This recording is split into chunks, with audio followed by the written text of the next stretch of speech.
ஜீவன் ரெண்டும் சேர்ந்தது தேவன் வகுத்த சாசனம். காதல் எந்த நாளிலும் கவிதை போல சாஸ்வதம். இன்று வந்த நேசமோ பூர்வ ஜன்ம யோகம்.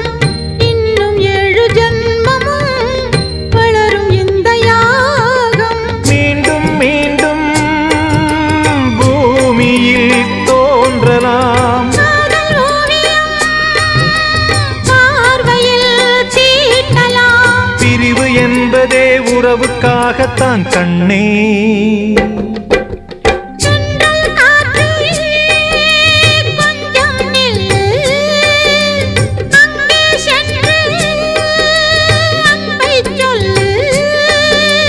தனிமை கொதிக்குது நினைவினில் அனலும் அடிக்குது.